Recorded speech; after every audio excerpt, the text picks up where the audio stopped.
Ito hong si Senador Risa Ontiveros iginiitang suporta sa Pag-asa Island at pagpapalakaso ng presensya sa West Philippine Sea sinusulong. Alamin natin ang detalye ng balitang yan tinutukan ni Bombo Angelo Aganan.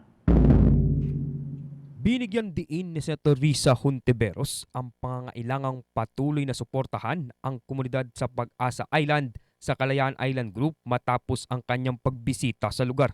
Sa eksklusibong panayam ng Bombo Radio Philippines, sinabi ni Hontiveros na pangunahing pangangailangan ng mga residente roon ang kabuhayan, kalusugan at edukasyon. Lalo na't karamihan sa kanila ay mga mangingisdang nahaharap sa hamon ng umunay panghaharang ng mga sasakyang pandagat ng China sa kanilang tradisyonal na pangingisdaan. Sinabi rin ng senador na aktibo ang lokal na pamahalaan at mamamayan sa pagpapaunlad ng kanilang komunidad. Kabilang ang pagpapatuloy ng operasyon ng barangay health station at mga paaralan sa isla. Ibinahagi rin ni Hontiveros na kapansin-pansin ang matibay na paninindigan ng mga residente sa usapin ng soberanya. Kaugnay niyan, pakinggan natin si Senator Risa Hontiveros. Kumikilos na talaga sila dito, no? Yung mga kababayan nating mangingisda doon sa Pag-asa Islands. Alam na alam po nila yung tagumpay natin sa Arbitral Award noong 2016. Sila mismo ay nagbubukang bibig na West Philippine Sea, atin ito.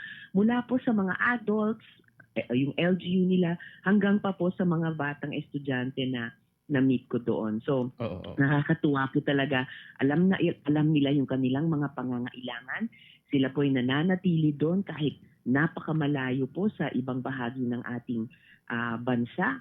At aktibo silang kumikilos, nagpa-participate para makuha nila ang mga serbisyong kailangan nila para panatilihin ang kanilang komunidad doon, kasama na yung kanilang. Kaugnay nito, sinabi rin ng senador na patuloy niyang isinusulong sa Senado ang panukalang West Philippine Sea Mandatory Education Bill upang higit na maipaunawa sa bawat Pilipino ang kahalagahan ng pagdidepensa sa karapatan ng bansa sa karagatan.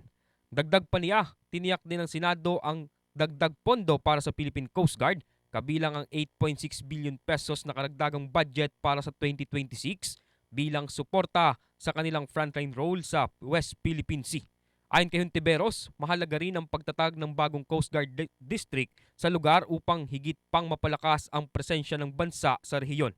Samantala, nanawagan din sa pribadong sektor, simbahan at civil society si Hontiveros na magkaisa sa pagsuporta sa mga residente ng Pag-asa Island. Muli pakinggan natin si Senator Risa Hontiveros. Hindi naman humihinto ang China sa panghihimasok sa West Philippine Sea. At well, alam nating sa ngayon, hindi talaga sila titigil.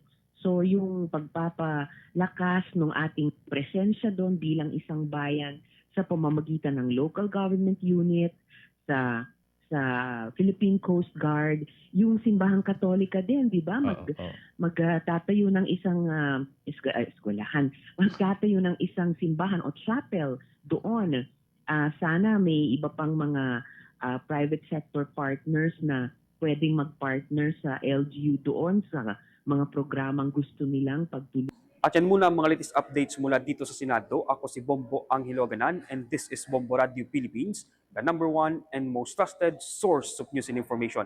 Basta Radio, Bombo! For the most trusted source of news and information, visit our website at www.bomboradio.com. Follow us on Bombo Radio mobile app, Facebook, YouTube, TikTok, and X, formerly Twitter. Like, share, and stay connected. Anytime, anywhere.